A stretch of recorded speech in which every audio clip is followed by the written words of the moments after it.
media. He makes sure that our stories are told. Thank you for being the voice of Black America, Roland. Stay black. I love y'all. All momentum we have now, we have to keep this going. The video looks phenomenal. See, there's a difference between Black Star Network and Black-owned media and something like CNN. You can't be Black-owned media and be scared. It's time to be smart. Bring your eyeballs home. You dig?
Hey, folks, today is Wednesday, January 24th, 2024. Coming up on Roland Martin Unfiltered, streaming live on the Black Star Network.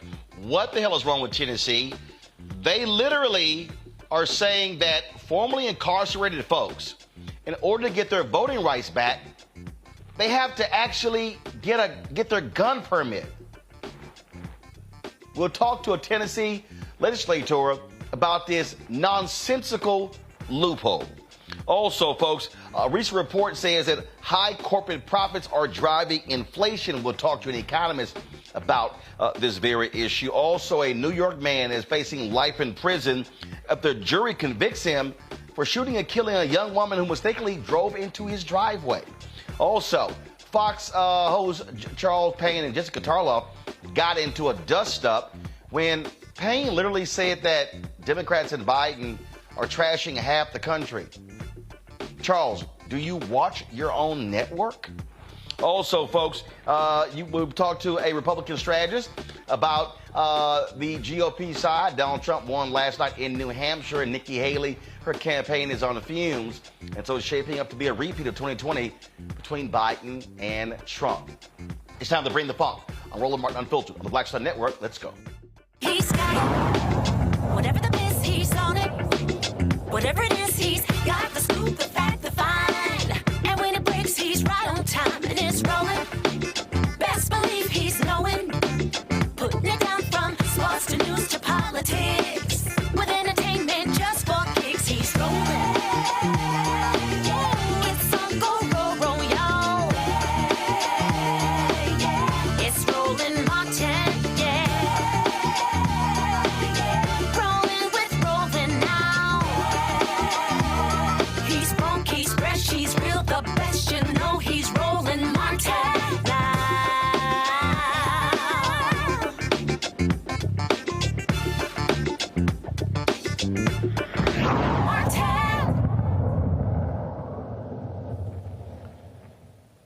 So Tennessee, folks, you ought to hear what they're doing to make it even harder for people who are formerly incarcerated to vote in that particular state.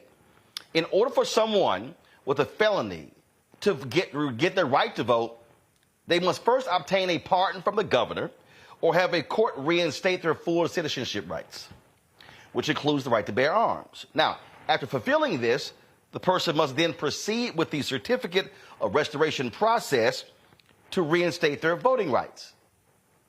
Under the Tennessee Constitution, a condition of citizenship is the right to bear firearms. However, formerly incarcerated folks are prohibited from purchasing, storing, or carrying guns. This could mean that 500,000 people in Tennessee could be barred from voting. Joining us right now is Tennessee State Representative Antonio Parkinson from Nashville. Representative Parkinson, glad to have you on the show. This is literally the craziest thing I've ever heard. So to get your voting rights back, you got to get your gun rights back. Oh, but if you were a former felon, formerly incarcerated, yeah, you can't get you can't use you can't have a weapon. What in the hell? Yeah, it's interesting. When I found out about this situation, I met with the Commissioner of Elections, Commissioner Goins, and just because I want to understand the full scope of what we're dealing with. There was a case that came down where the commissioner and the state was sued. The Supreme Court ruled that there were two separate laws that gave you pathways to get your voting rights back, and the Supreme Court, according to Goins, combined both of those laws, and the harshest one became the pathway, and that said that you had to have full citizen rights. Right.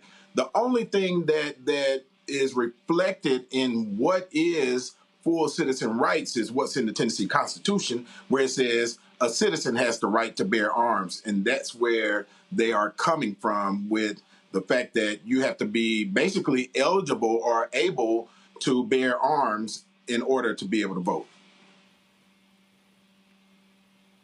But if those folks are barred from being able to possess a gun, they can't vote.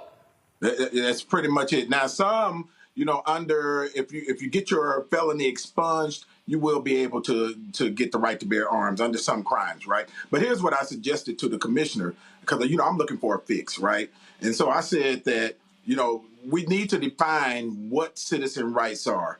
Some of the things that he suggested was the right to vote, the right to bear arms, the right to serve on the jury, the right to run for office, citizen rights, right? Those four things, right? But why can it not be that you can receive some of those rights back and not necessarily some of the others? Because like you just said, under some felonies, you will never, ever be able to vote. Under some felonies, you will never, ever be able to bear arms. But under some felonies, you can do one or the other. And so what I think is going to be the fix is to ensure that we define what citizen rights are, what those rights are, and separate them so that people can attain the ones that they need without necessarily having the other in order to be able to vote or bear arms or whatever the case is. I mean, this, again, is one of those things that let's just be honest, Republicans want to make it even more difficult for people to be able to vote. This goes back to slavery. A lot of these laws were put in place to keep black people from voting. I agree wholeheartedly. And it's to keep, not just black people, but Democrats or other people from being able to vote. There are so many, and you know this, Roland, there are so many different impediments, rather, to getting back to life once you've been incarcerated or once you've been given a felony. And this is another one of those impediments. And when this case came down, this came down as a ruling from the Tennessee Supreme Court that said this is how the law is interpreted. And of course, the opportunity was available, and they ran with it. So, again, but there is a fix. I believe there's a fix now. Whether there's a political will here in the Tennessee legislature to actually do the fix, that's a different story. So in order to fix this, that's going to require the legislature to actually do something. And let's just be clear, these are hardcore right-wing MAGA Republicans, and they don't give a damn about voting rights, especially people who used to be in prison. Right. So there are two laws that gave pathways to receiving your voting rights again. One said that, you will have to receive a pardon from the governor, and your full citizen rights, right? The other one said that, you can go through these steps, you can be, pay your fines, do your time, and present, this certificate that you've completed everything, make sure you're not back on your child support and so on and so forth, and present that to the commissioner of the elections, and they will restore your rights, right? They will restore your voting rights. But when this lawsuit came up and it went all the way to the Supreme Court, they determined that both of these laws apply at the same time and not path one or path two. And so with both of them applying at the same time, it made it extremely difficult to get those voting rights back. All right, then. Well, certainly keep us abreast of what happens. And hopefully Republicans in Tennessee will do the right thing, because this just makes no sense whatsoever. And let me say this lastly, Roland, I will be drafting legislation to be able to parse out, you know, those different rights afforded by citizens, so that those citizens that have received a felony can go after the rights that they specifically are eligible for. All right, then. Representative Wilkinson, we appreciate it. Thanks a lot. Thank you, man. Happy New Year, brother. All right, likewise. All right, folks, going to a break. We come back. We'll discuss this with my panel, as well as delve into some other topics as well.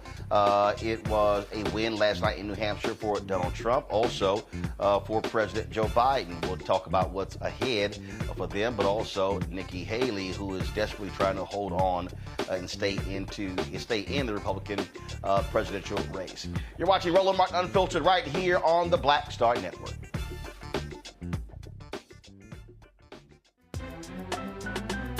I'm Faraji Muhammad, live from LA. And this is The Culture. The Culture is a two-way conversation. You and me. We talk about the stories, politics, the good, the bad, and the downright ugly. So join our community every day at 3 p.m. Eastern and let your voice be heard. Hey, we're all in this together. So let's talk about it and see what kind of trouble we can get into. It's The Culture, weekdays at 3, only on the Black Star Network. Hatred on the streets, a horrific scene, a white nationalist rally that descended into deadly violence. White people are losing their damn minds. An angry pro-Trump mob storms the U.S. Capitol. We've seen We're about to see the rise of what I call white minority resistance. We have seen white folks in this country who simply cannot tolerate black folks voting. I think what we're seeing is the inevitable result of violent denial. This is part of American history. Every time that people of color have made progress, whether real or symbolic, there has been what Carol Anderson at Emory University calls white rage as a backlash. This is the rise of the Proud Boys and the Boogaloo Boys. America, there's going to be more of this. Here's all the Proud Boys, guys. This country is getting increasingly racist in its behaviors and its attitudes because of the fear of white people. The fear that they're taking our jobs, they're taking our resources, they're taking our women. This is white fear.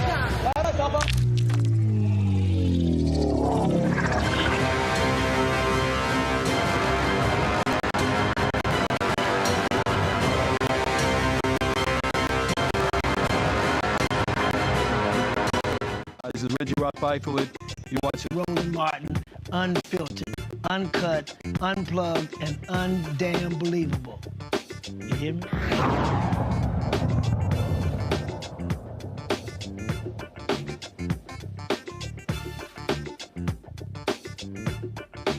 Today's panel, Rebecca Carruthers. She is Vice President for Fair Election Center out of Washington, D.C. Tarun Walker, founder Context Media out of Atlanta. DeWanna Bradley, owner, publisher of Iowa Urban Media and the Urban Impact Show.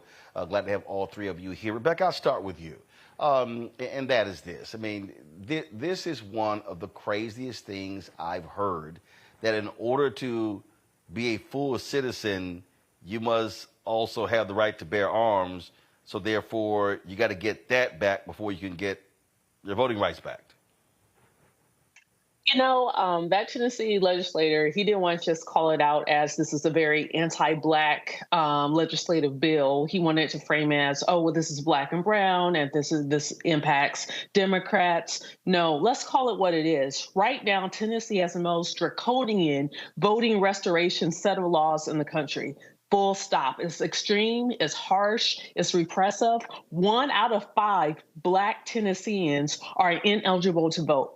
That's 20% of Black adults in Tennessee are not able to vote because of past felonies. And as a reminder for the audience, Tennessee is one of the most over-policed states. And so I know sometimes people are like, well, don't commit a felony. You could still have the right to vote. But if you're in a state where they intentionally over police this particular population, Black folks, then you're going to have a substantial amount of folks who are convicted of felonies. That's what's happening right now in Tennessee before you even get to this bad legislation. What this bad legislation would do, if it's enacted, is now creates a permanent civic death, where these 20% of Black adults in Tennessee will never be able to vote with this type of scheme, because it's too much of an administrative burden in order for all of these things to fall into place for that person to actually get their rights restored. And that's full stop. This is a full-on attack on Black voters in this country is happening in Tennessee right now.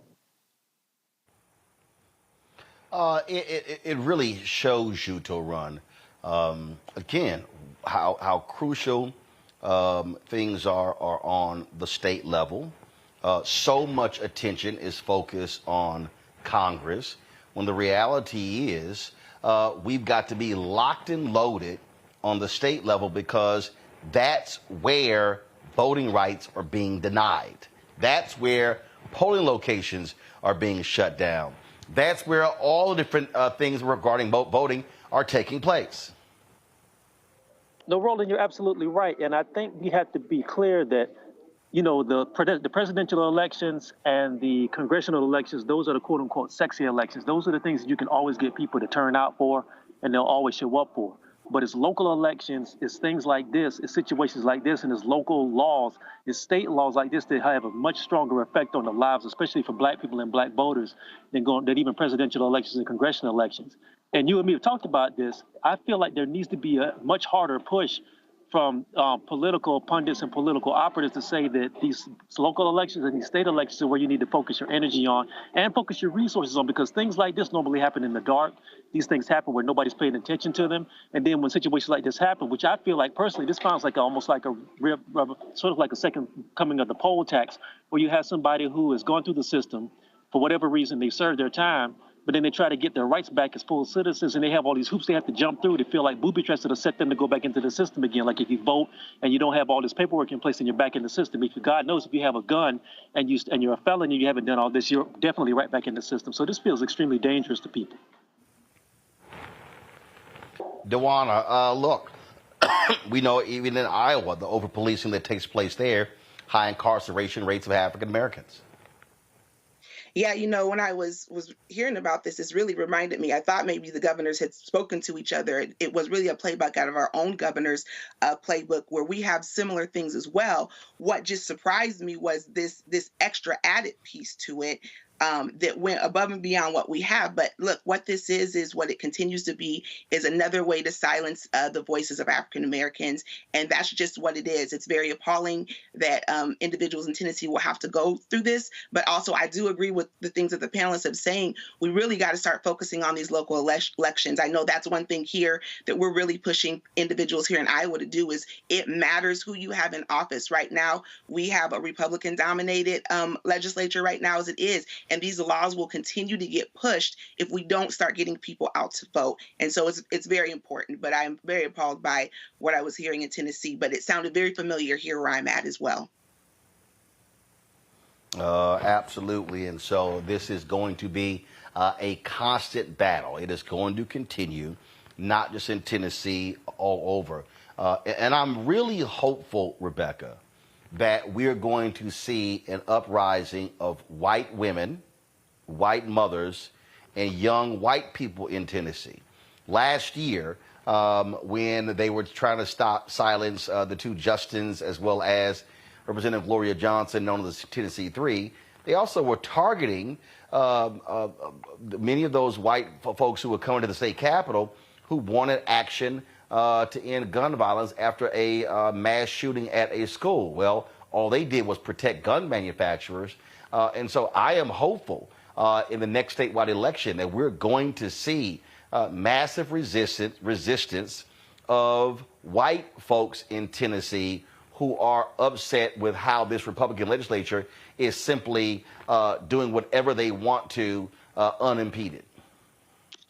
You know, many of those moms are affiliated with Moms Demand. So I hope that many of those moms and those activists, those white women in rural areas, as well as those white women in suburbs across Tennessee, you know, I hope that they decide that, hey, this is a fight worth fighting as well. Because together, if Black folks are being denied the right to vote, it's going to impact what stronger gun legislation is going to look like in Tennessee. It's going to impact education issues in Tennessee. If we do not have Black voters actually able to vote in Tennessee, many of the progressive things, I'm not talking about progressive in terms of Democrat versus Republican, but progressive meaning moving communities forward, making sure that communities have what they need so individuals and families can live and thrive in the state of Tennessee. You need Black voters in order for those things to happen.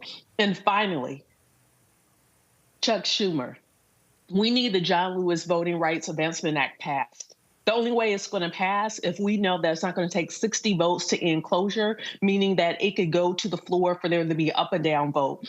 I don't care what Sinema is saying. I don't care what Manchin is saying, but you need to bring this to the floor. You need every single U.S. senator on record. Do you support democracy or do you not support democracy?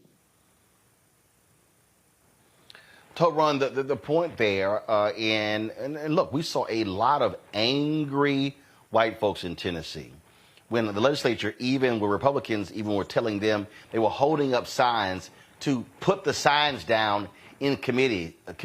That would all go to the courts, and the courts were like, y'all can't do that.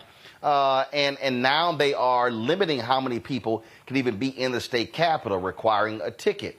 And so, look, we know Black folks have been in this battle, in this fight. Again, this is where white people are going to have to step up and do their part and organize and mobilize their own to get rid of these fascists.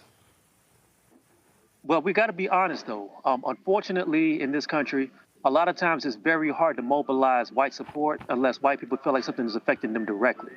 And, you know, we saw that what happened with the abortion bill that came down from the Supreme Court. We saw that what happened with a lot of things that affect white women, or they perceive that it affects them directly. Then they want to move. Unfortunately, this particular situation is something that's going to have to be made. The parallels are going to have to be drawn home to them to get them mobilized, because what happens is it's easy to get them up there for a couple of days to have them wave a sign or two. And then a lot of times the media attention goes away. And a lot of times the momentum that they have goes away. It has to be drawn home to them every single day that the things that affect Black people will one day affect you. I think that's the only way you can get consistent messaging from our quote-unquote allies to get them on board with anything that's going on that affect Black people. That's the only way it works here. Well, DeJuan, I think that what we saw last year with the mass shooting there in Tennessee and how Republicans did nothing in response to that, that's what pissed these folks off. You got Taylor Swift out there, really driving voter mobilization. I mean, this is one of those examples where, again, in a state like Tennessee, you don't have enough African Americans in terms of the percentage. And as Rebecca said, a significant number can't even vote due to the felony disenfranchisement there. But this is where, again, I really hope that white folks of conscience wake up and, yes, be woke and begin to say, we have got to throw these people out, and it's going to take us mobilizing and organizing. Yeah, you're absolutely right. It's going to take that. And I hope it doesn't take another, pandemic. It seems like during the pandemic, it seems when things were happening that people started to kind of wake up to some of these issues. So it is really going to take white people coming together and looking at these issues and speaking on it. But I really think the point is this has to be talked about continuously. We do a really great job of starting to have these conversations. We get everyone riled up. We react, and then all of a sudden we go away, and then these things are continuing to happen. So it's going to take those in Tennessee not letting this kind of die out and not letting this conversation go away. The minute this conversation goes away, things are going to stay the same, and we're going to be talking about this another, just next month, it's going to be another state. So I think it's really important that we keep raising up these things that are going on in other states, but in Tennessee. But it is going to take the majority that is there to really be vocal and speak up and wake up and stop just wishing things are going to change. It's going to take the collective work of everyone to get things moving along. All right, folks, hold tight 1 second. We come back. You heard a lot of the criticism regarding inflation and driving up prices of food, services, and other goods. Well, guess what? Corporate greed is also behind a significant amount of this. We'll discuss that next right here on Roland Martin Unfiltered on the Black Star Network. Support us in what we do. Be sure to join our Bring the Funk fan club. Send your check and money orders to P.O. Box 57196, Washington, D.C., 20037, that's 0196. Cash App, $RM Unfiltered, PayPal, R Martin Unfiltered, Venmo is RM Unfiltered, Zelle, Roland at RolandSMartin.com, Roland at RolandMartinUnfiltered.com. We'll be right back. Next, on the Black Table with me, Dr. Greg Carr, author Dr. Maribel Mori, on her astounding and enlightening new book, White Philanthropy, a history we're betting you've never heard before. Don't miss an eye-opening episode of The Black Table, only on Black Star Network. On next, A Balanced Life with me, Dr. Jackie, we're going to be talking about common sense. We think that people have it, know how to use it, but it is something that people often have to learn. The truth is, most of us are not born with it, and we need to teach common sense, embrace it, and give it to those who need it most, our kids. So I always tell teachers to listen out to what conversations the students are having about what they're getting from social media, and then let's get ahead of it and have the appropriate conversations with them. On next, A Balanced Life with me, Dr. Jackie, here at Black Star Network.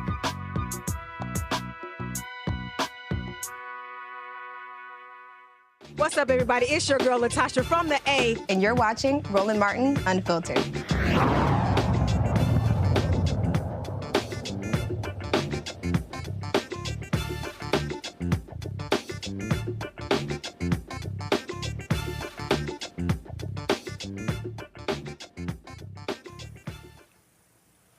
You've heard us talk about corporate greed being a major reason why we've had high inflation. Well, a new report confirms that. It was compiled by the progressive group Groundwork Collaborative think tank. They found that corporate profits accounted for at least 53% of inflation during last year's second and third quarters. Now, profits drove just 11% of price growth 40 years before the pandemic. Morgan Harper from the American Economic Liberties Project is here to explain this report. Morgan, glad to have you on the show. Glad to have you back. Thanks. So walk us through this. Okay, so walk us through this. And we've talked about it beforehand. And so explain for people who don't quite understand, blame Biden, blame Harris, blame Democrats, blame those in power, the role that companies played when it came to prices post-pandemic. Yeah, and this is in many ways the story of our time when it comes to how much money we're spending. And so, the pandemic hits, and as we all know, that was a historic event, unprecedented, everybody trying to figure out what it meant and what the impacts of that were. And there were some concrete impacts. It hurt supply chain, so it made it harder for companies to get the goods that they needed, which increased cost. And then also, as a result of that, it was hitting all types of goods and services. So their overall, the inputs, as it's referred to, the cost of those to make whatever they're trying to sell to us were going up.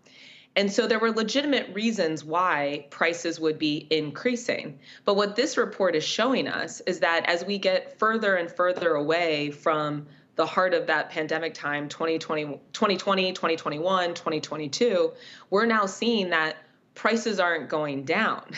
And as you just cited that statistic, these companies are still making tremendous profits, but what's driving those profits are not the cost of their inputs, because those are going down. We're seeing that, a big price that was cited was like energy costs.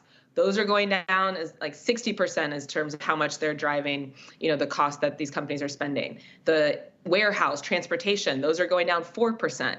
So now we're left with this conclusion of like, all right, Well, prices aren't going down, and it's not the inputs anymore. And if you look at what industries the prices are continuing to rise, it's in these industries that are concentrated, where you have dominant corporations that have the ability to set prices, and they are choosing to set prices higher and passing those costs, of course, then onto us as consumers.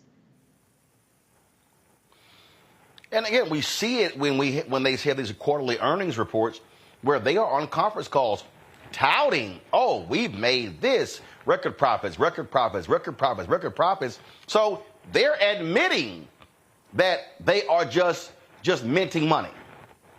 Oh, it's been wild. I mean, the first time I came on, Roland was talking about Kroger-Albertsons merger. And the Kroger CEO was one of those guys on these earnings calls that admitted inflation, it's great for us because it gives us a really good excuse to raise prices for people. And so they have not been hiding the 8 ball here at all. I will say it seems like in the last couple of quarters, as they know that there's more scrutiny of these earnings calls, as they know people are listening in. It used to be very much just like a Wall Street inside game. The average person's not tuning into an earnings call, though maybe you could. Now that they know that there's so much attention, they are actually starting to rein it in a little bit and not be, as explicit about some of these price increases. But the reality is what it is. The data is what it is. And they are absolutely keeping prices high. And it's when you have these concentrated industries and that much market power that they're able to do this. Questions from my panel. I will start with Rebecca. Morgan, thank you for being here tonight. It's good to see you again. So what does the average person in America do? Like we're seeing data and we're, seeing surveys that are saying that the economy is doing well, which it is. We also see that individual consumers are spending more, which is driving and making the economy so hot right now. But those credit card bills are coming in the mail. Like people are starting to see all of their holiday spending bills come in the mail. They now have to pay it. So what does the average consumer do when we see a lot of jacking up on everyday goods that people need in order to live and survive? It's a great question. And yeah, good to see you again, Rebecca. So we're in 2024. As you all are discussing, as we all know, this is an election year. And we need to be listening up when some of these discussions are going on about policy decisions that our representatives are going to be making. And so here's an example of that, right? Child tax credit. That's something that is being discussed right now. There are people that oppose doing something that would lift 16 million children out of poverty, which the data shows child tax credit would do.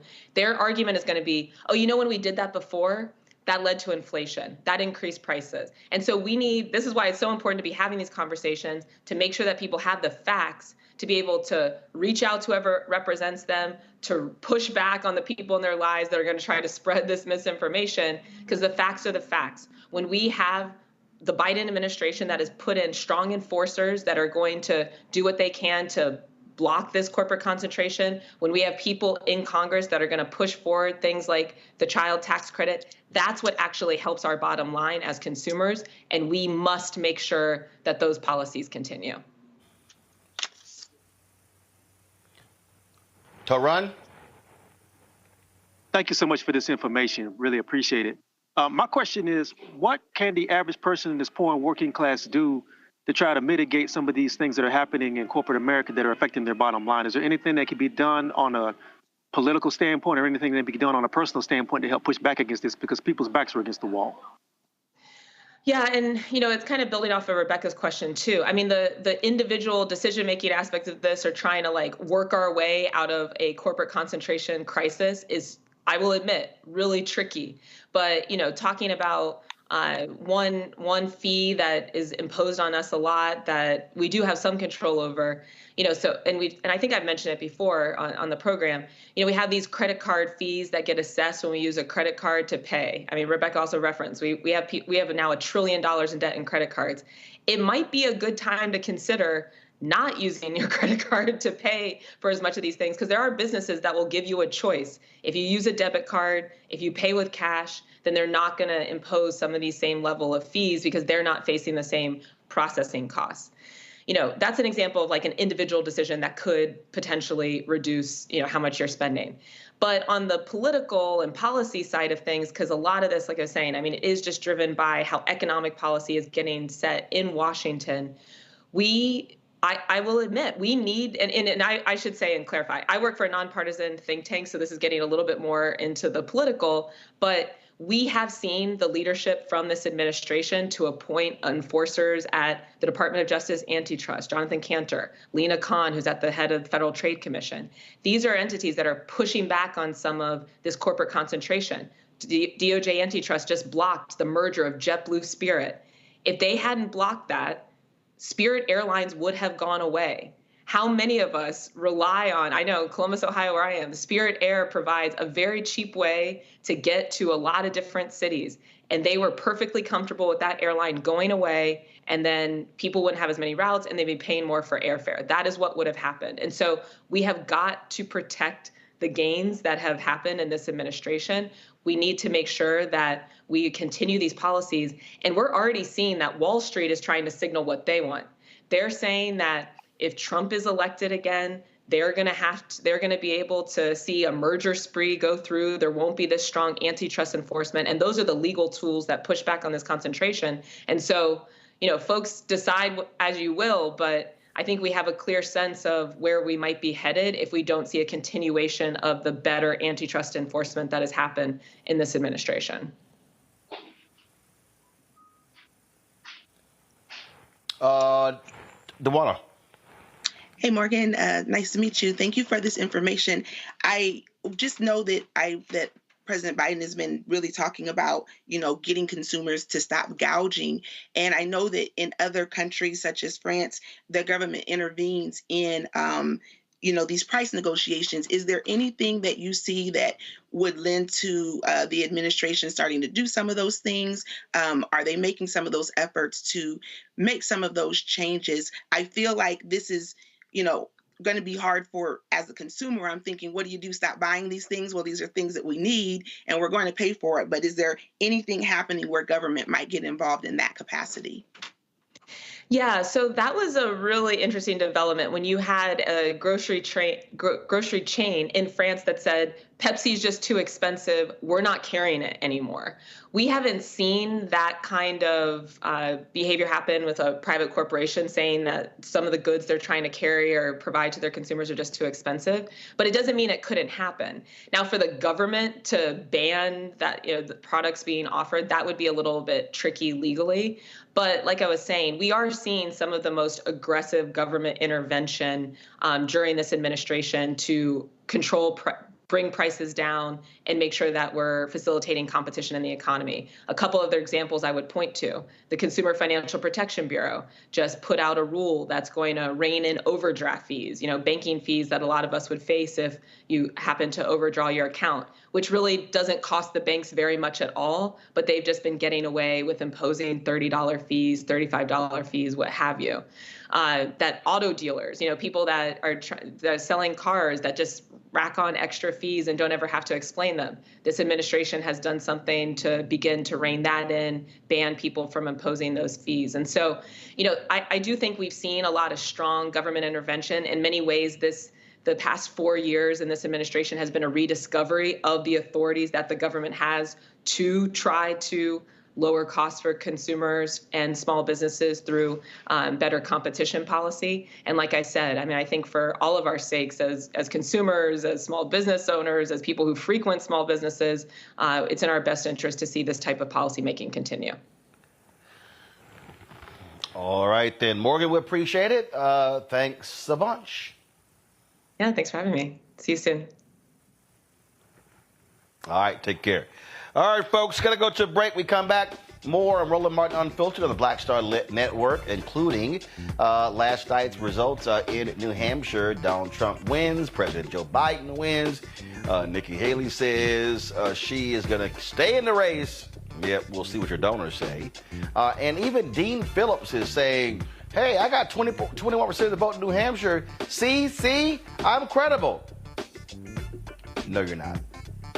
No, you're not. We'll just talk about it. You're watching Roland Martin Unfiltered right here on the Black Star Network.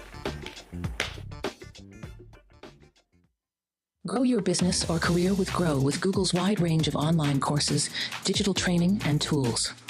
Gain in-demand job skills with flexible online training programs designed to put you on the fast track to jobs in high-growth fields. No experience is necessary. Learn at your own pace. Complete the online certificate program on your own terms. Stand out to employers, get on a path to in-demand jobs, and connect with top employers who are currently hiring. Take one professional career certificate program or all 6. Earn a Google Career Certificate to prepare for a job in a high-growth field like data analytics, project management, UX design, cybersecurity, and more. All professional career certificate programs must be completed by December 31st, 2024. Scan the QR code to complete the application. There are 1,000 scholarships available. Grow with Google and J. Hood and Associates. Be job ready and qualify for in-demand jobs.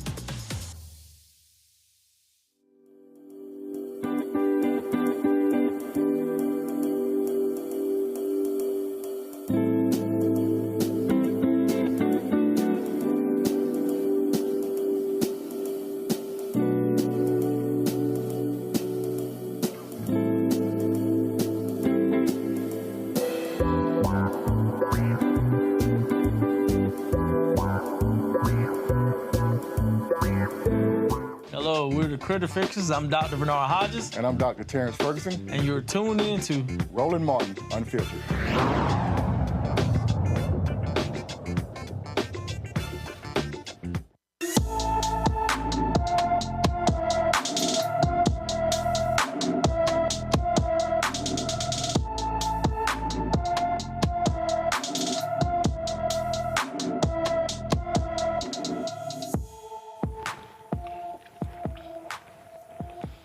Paris Brown has been missing from St. Petersburg, Florida since December 26th. The 14-year-old is 5 feet 3 inches tall, weighs 131 pounds, with black hair and brown eyes. Anyone with information about Paris Brown is urged to call the St. Petersburg, Florida Police Department at 727-893-7780, 727-893-7780. A white Colorado man is going to spend 39 months in prison for setting a church on fire. Darian Ray Sexton pled guilty to throwing Molotov cocktails at the Abiding Love Lutheran Church on January 19th, 2023. Sexton admitted he set the church on fire because of the religious character of the church, and he also intended to destroy the building. A New York jury has convicted a man who shot and killed a woman who mistakenly drove into his driveway. Folks, this is just beyond pathetic. Kevin Monahan was found guilty of second-degree murder, first-degree reckless endangerment, and tampering with physical evidence in the death of 20-year-old Kaylin Gillis. On April 15th, 2023, Gillis and 3 friends were in a car that mistakenly pulled into Monahan's driveway. They were looking for a friend's house in the small town of Hebron. They began to back out when they realized it was the wrong home. Monahan then came outside with a gun and fired. He faces 25 years to life in prison. His sentence is scheduled for March 1st. This right here, Torun, shows you just the deranged gun culture that we have in this country. They pulled into the wrong driveway. That's enough reason just to come out and just fire folks? Yeah. I hope his ass gets life in prison.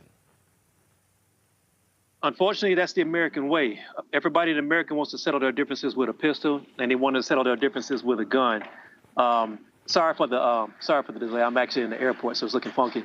But yeah, it's really sad that we have to be able to. We can't solve issues in any other way outside of just fighting with a gun. I think what's going to happen, though, this isn't really going to move the needle on too much because, unfortunately, this sort of gun culture is so prevalent in America that nothing's really going to move. I mean, everybody feels like if there's a problem that you can't solve, pull a gun out. If there's an issue that you're having with somebody, pull a gun out. This is the sort of thing that goes on in this country. And until we get some real serious gun laws in place, you're going to see this continue and more people are going to die, unfortunately. DeWanna?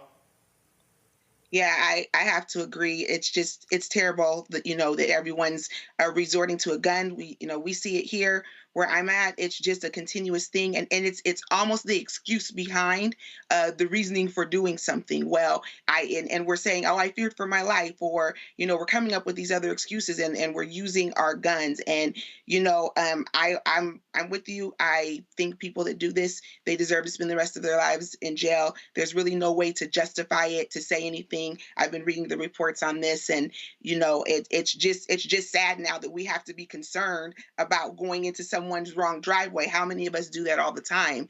And now we have to be concerned about our lives being at risk because of that. And we do need tougher gun laws, no matter what anyone says. And we know we are the worst country when it comes to gun laws, but we definitely need to do something about this so we can stop hearing about these types of stories.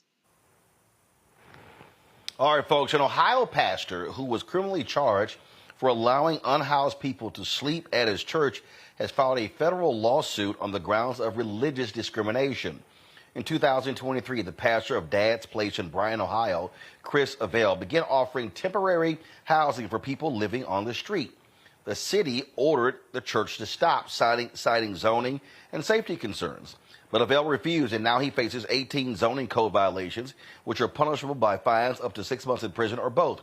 The lawsuit maintains that the church is providing food and shelter to those in need, a religious activity that the city and its top officials have jeopardized under the guise of zoning laws. DeWanna, Reverend Jamal Bryant at New Birth Missionary Baptist Church in Atlanta announced that they are assisting him, paying his legal bills, and fighting this. A lot of folks across the country have risen to this pastor's defense, saying, how dare you go after a church for trying to help the homeless?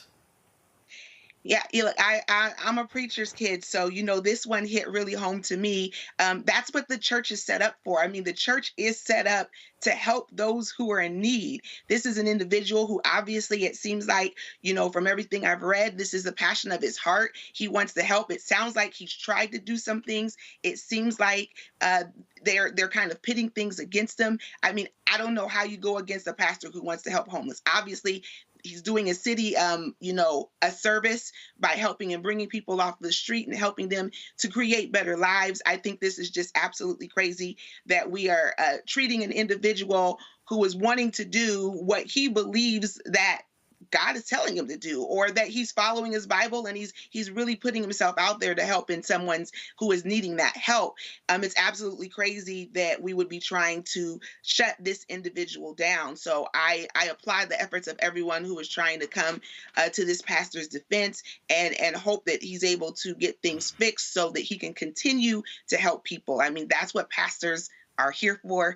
They want to be a help to people in their time of need, to hope to give them better lives. And it sounds like this is what this individual is doing. Absolutely. All right, folks, hold tight 1 second.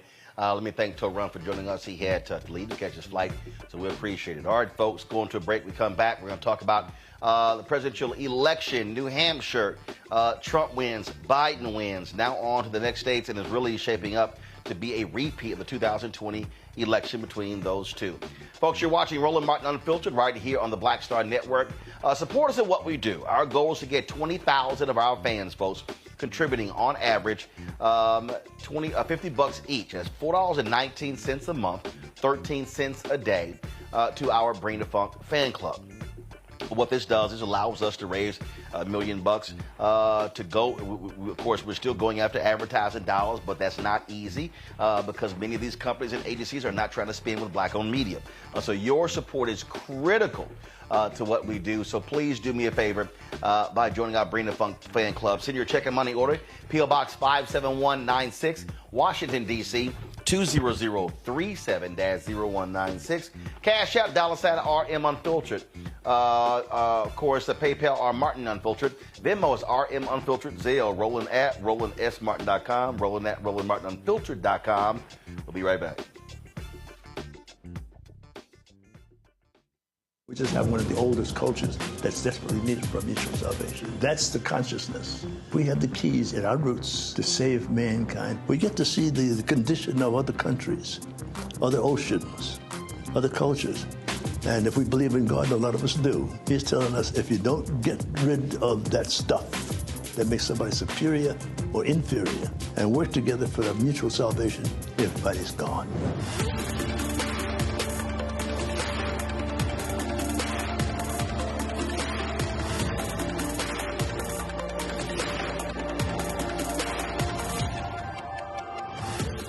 On the next Get Wealthy with me, Deborah Owens, America's Wealth Coach, nurses are the backbone of the healthcare industry, and yet only 7% of them are Black. What's the reason for that low number? Well, a lack of opportunities and growth in their profession. Joining us on the next Get Wealthy is Needy Bartonelli. She's going to be sharing exactly what nurses need to do and what approach they need to take ownership of their success. So the Black Nurse Collaborative really spawned from a place and a desire to create opportunities to uplift each other, those of us in the profession, to also look and reach back and create pipelines and opportunities for other nurses like us. That's right here on Get Wealthy, only on Black Star Network. Next on The Frequency, we're talking about racism. My guest, Danica Moore, comes on to discuss her fight against racism that she and her daughter face. The thing about racism, you can't outrun it, you can't control it, you can't predict when it's going to happen to you or your seed. She's also going to give us solutions on how to handle the situation. That's here on The Frequency on the Black Star Network. When you talk about blackness and what happens in Black culture, we're about covering these things that matter to us, speaking to our issues and concerns. This is a genuine people-powered movement. There's a lot of stuff that we're not getting. You get it, and you spread the word. We wish to plead our own cause. Too long have others spoken for us. We cannot tell our own story if we can't pay for it. This is about covering us. Invest in Black-owned media. Your dollars matter. We don't have to keep asking them to cover our stuff. So please support us in what we do, folks. We want to hit 2,000 people, $50 this month, raise $100,000. We're behind $100,000, so we want to hit that. Y'all money makes this possible. Checks and money orders go to P.O. Box 57196, Washington, D.C. 20037-0196. The Cash App is $RM Unfiltered. PayPal is R Martin Unfiltered. Venmo is RM Unfiltered. Zelle is Roland at RolandSMartin.com. Hello, I'm Paula J. Parker. Truly proud on the Proud Family. I am Tommy Davidson. I play Oscar on Proud Family, Louder and Proud. Hi, I'm Jo Marie Payton, voice of Sugar Mama on Disney's Louder and Prouder, Disney Plus. And I'm with Roland Martin on Unfiltered.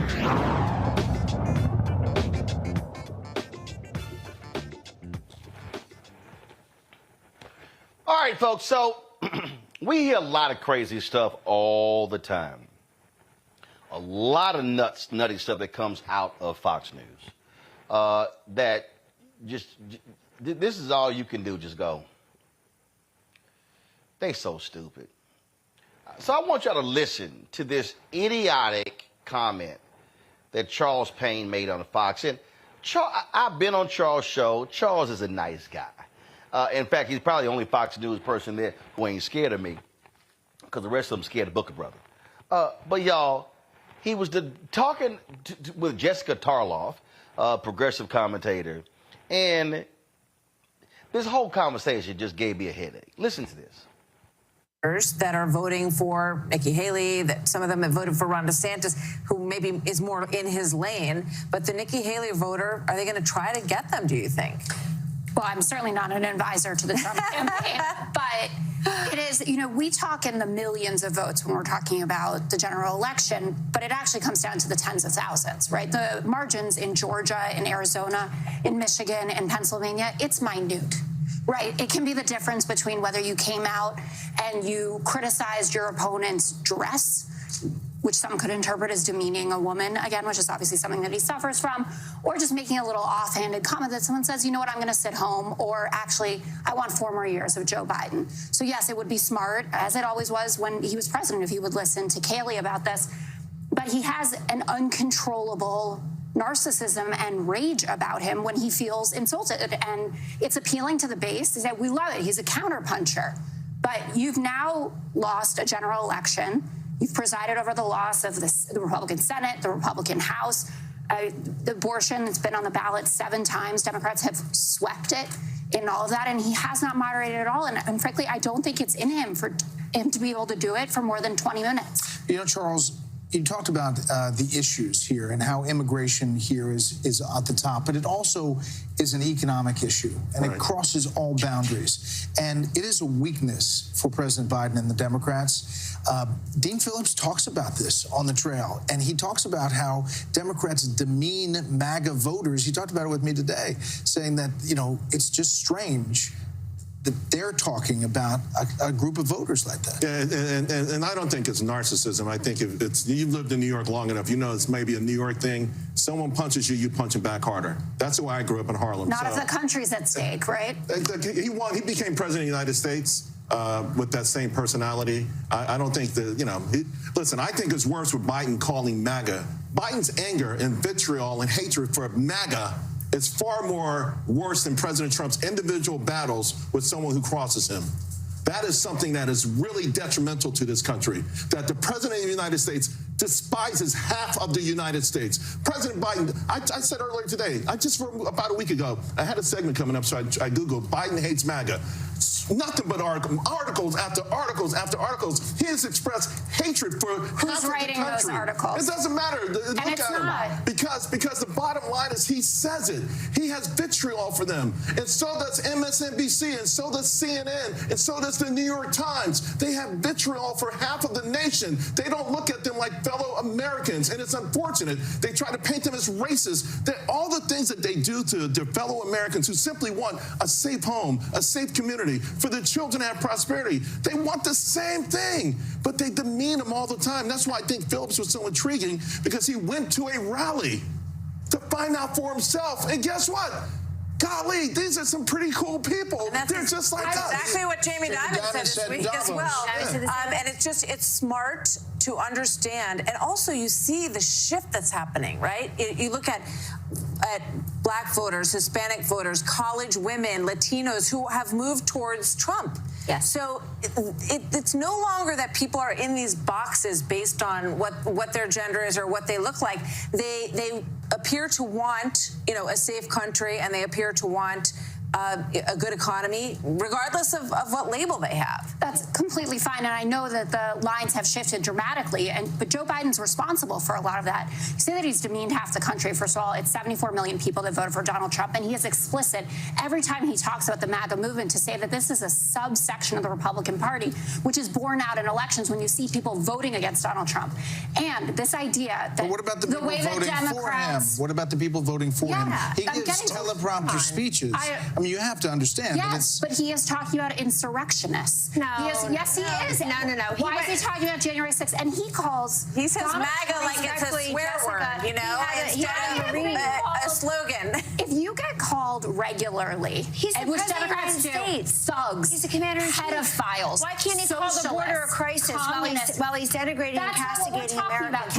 No, the voters are talking about that, Jessica. But excuse me, respectfully, demeaning voters. the president of the United States, the commander-in-chief, went to Philadelphia a year and a half ago with a Marine posted behind him. I saw. And gave a decidedly political speech where he insulted a large part of the country. And I've said many times on this network, and I'll say it again tonight, if people, a lot of people, spend a fraction of the time that they spend obsessing over Donald Trump the person, learning one thing about the Trump voter, things may be very different. This is Joe Biden's version of Hillary's deplorable and irredeemable. And here's one thing. We're going to be talking about this for many months. So we have to move on. I'm excited. Okay, so allow me to unpack the sheer nonsense that you just heard. You saw Charles Payne just visibly upset. Charles, do you even watch your own network? He criticized Biden. He criticized MSNBC. He criticized CNN. Well, they're sitting here, they're talking about half the country. What the hell do you think y'all do every single day? Literally, Sean Hannity, Laura Ingraham. We could go on and on. All your shows, Jesse Waters, The Five, Greg Gutfeld, y'all consistently are trashing liberals, trashing progressives. You've got folks on the right trying to say folks on the left are baby killers, they are pedophiles. You got the whole crazy Pizzagate stuff going on. You got Donald Trump, who is perfectly fine supporting neo-Nazis, fascists, white supremacists, had them on the payroll, Stephen Miller, had other individuals who are aligned with neo-Nazis. Then you have, in the Charles Payne, they're calling people racist. Charles, suck it up. There are racists in the Republican Party. There are racist people who support Donald Trump. Donald Trump has hired racist people. I'm sorry, he had lunch with a racist along with Kanye West at Mar-a-Lago. But this whole victimhood of, oh my God, Joe Biden criticizes us, and if he would only understand the Trump voter. He doesn't need to. He doesn't need to, because we understand the Trump voter very well. And yes, there are Republicans out there who are all about power. There are Republicans out there who believe in smaller government, who believe in tax cuts, who believe in those things. But let's be real clear. We know who the base of the Republican Party is. We know who the hell showed up on January 6th. We know who was out there attacking cops and beating people. We know that that was driven by black people voting in Atlanta, Philadelphia, Milwaukee. Yep, those places. And Detroit. Yep, those were the places. How do we know that? Because Trump named them. And so, Charles, that is who y'all are. And see, what the Jamie Dimons of the world don't like, and what the Charles Paynes of the world don't like, and you heard Martha McCallum and Brett Baird and all the rest of them up there talking all this back and forth. What they don't like is they don't like when the bigots are all grouped together. Go, you're supporting the same person. Yes, you are. Those folks marching in Charlottesville with the tiki torches, yep, they're down with Trump. Stephen Miller, that white supremacist, yep, absolutely. Who do you work for? Trump. See, but what they do is they love playing the victim. Oh, now they love saying Democrats and black people, y'all love playing the victim. Yeah, the biggest group that's just enamored with victimhood are folks on the right. Because no one understands us. No one listens to us. No one feels us. We're losing our America. We're losing our way of life because they cannot handle the fact that America is changing and it's becoming browner. What was the central location for the Great Replacement Theory? Tucker Carlson and Fox News. What place is constantly talking about, oh my goodness, how they're taking our country? Fox News, Salem Broadcasting, conservative radio, conservative digital websites. Yeah, that's what it is. See, what they can't stand is they actually can't stand that President Biden's calling them out. If he wouldn't do this, really? We watched for 4 years Donald Trump demean, degrade, attack people. We saw that man lead a birther movement. Yeah, we saw it with our own eyes. And y'all want us to feel sorry for y'all because your feelings are hurt.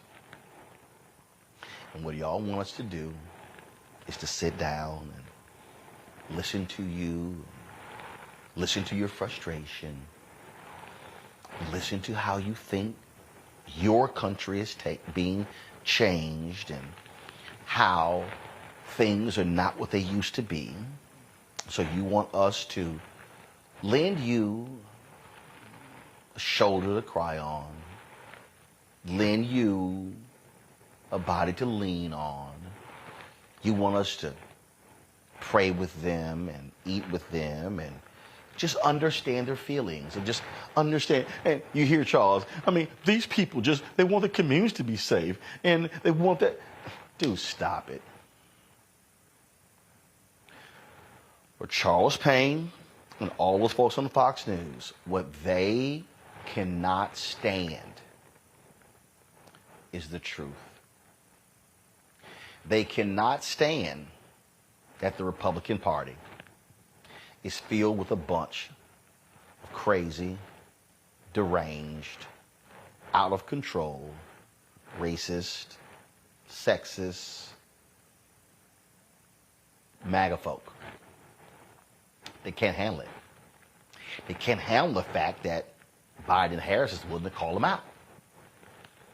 See, they went off like crazy. Hillary Clinton called the deplorables. But they are. Their actions have proven it. But they want us to embrace them. 2 words. No, 3. Hail to the no. 2 more words. Absolutely not. Because we have seen the damage that these people want to cause. We've witnessed it with our own eyes. And so, Charles, Brett, Martha, the whole panel, if y'all are upset with Jessica, you're upset with me and others, get your own house in order. Get your own crazy, deranged people in line, or you wouldn't be called out. But until then, I'm with Biden. Call them out at every single turn. Because a line in the sand has been drawn. And you are either with democracy, with this country, or you are with that narcissistic, uncontrollable, deranged, sick, evil man known as Donald Trump. And I will never back off calling him exactly who he is. And Rebecca, Biden is doing exactly what he should be doing, calling these people exactly who they are. Roland, a hit dog holler. Like, these people are upset because they understand that right now the term MAGA isn't very popular, and people understand what the MAGA movement is. But these are the same people who call themselves MAGA. These are the same people who supported a racist president or racist policies. These are the same people who are now trying to justify, well, it's okay to support a racist president or racist policies. It doesn't mean that I'm racist, but guess what? It means that you support racist and racist policies. So at that point, what's the difference? The other thing is they're also trying to gaslight us and distract us, because we all know about Project 2025. We know what will come in a second Trump administration, and they don't want to talk about that. Instead, they want to say, hey, Joe Biden, be nicer as you fight against Trump. Why? You know, it simply doesn't make sense. So then Kellyanne Conway, like, where did she come from? I mean, it was glorious to not have to deal with her over the last few years, and now she pops up.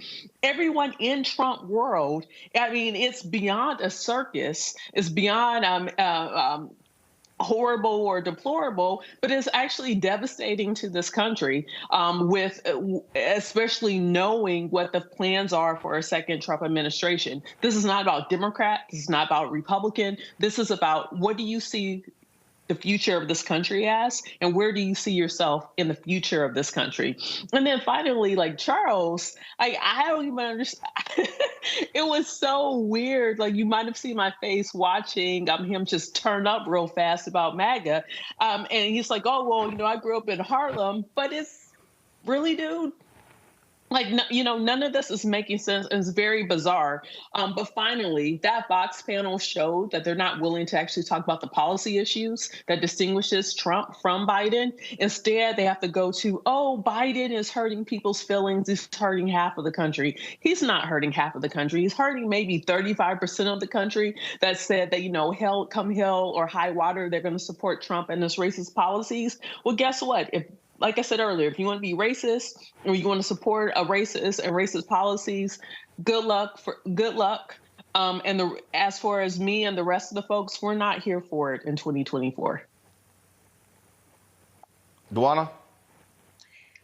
Yeah, these things are always hard to watch between probably my rocking and shaking as I'm watching everything here and not really. I say that it's hard to believe that these things are going on. And I have to ask myself every day, is this the world that we're living in where people are actually justifying the actions of individuals, but not only that, justifying the actions of an individual who's got, more charges against him than the law should even allow, and that we're putting this person on a pedestal to say that this is the person that they're out here supporting.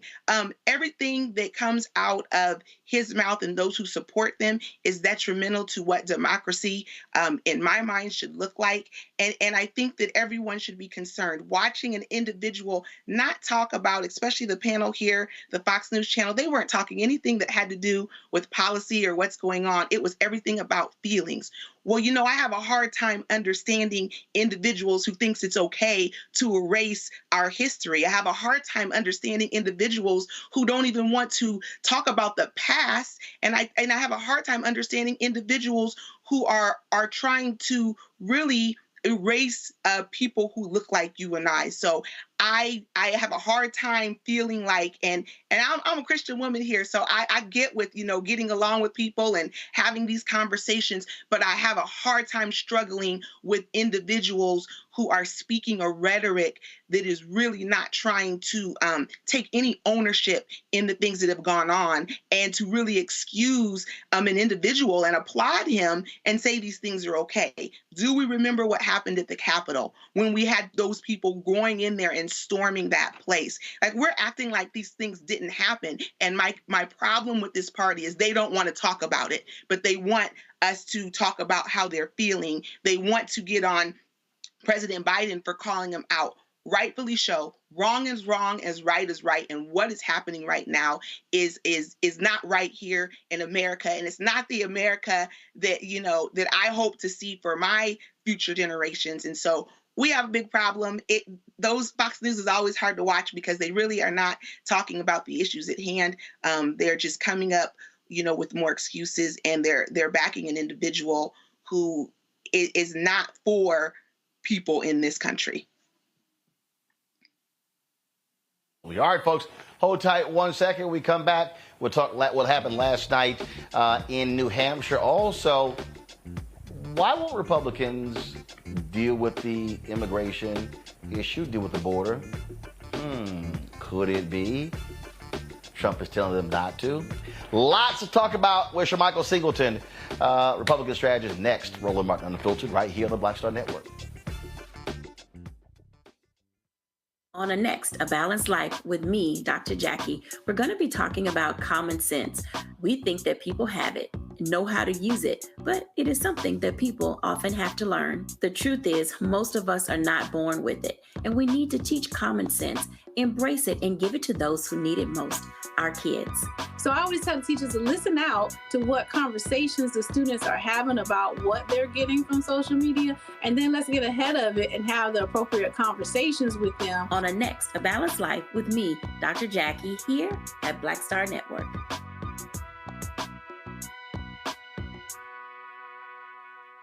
Next on The Frequency, we're talking about racism. My guest, Danica Moore, comes on to discuss her fight against racism that she and her daughter face. The thing about racism, you can't outrun it, you can't control it, you can't predict when it's going to happen to you or your seed. She's also going to give us solutions on how to handle the situation.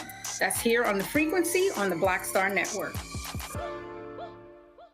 I am Tommy Davidson. I play Oscar on Proud Family, Louder and Prouder. Right now, I'm rolling with Roland Martin, unfiltered, uncut, unplugged, and undamn believable.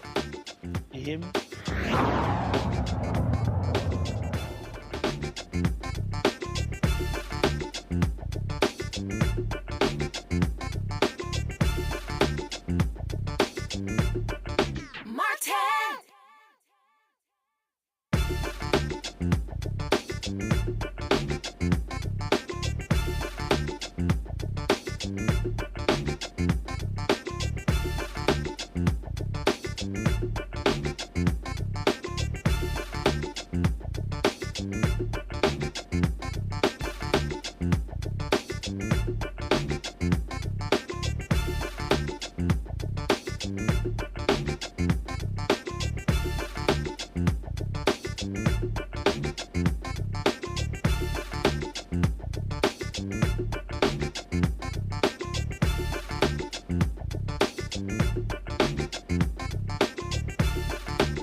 Folks, last night, New Hampshire, Donald Trump won that primary, besting Nikki Haley by more than 10 points, some 30,000 votes. Also on the Democratic side, President Biden, he was not on the ballot, but his name was written in. He got 73% of the vote, a higher vote total than President Barack Obama got in 2012 when he was on the ballot.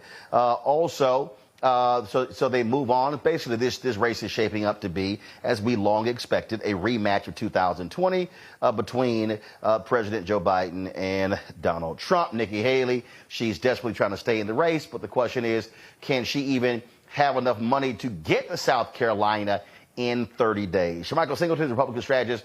He joins us right now. Shermichael, glad to have you on the show.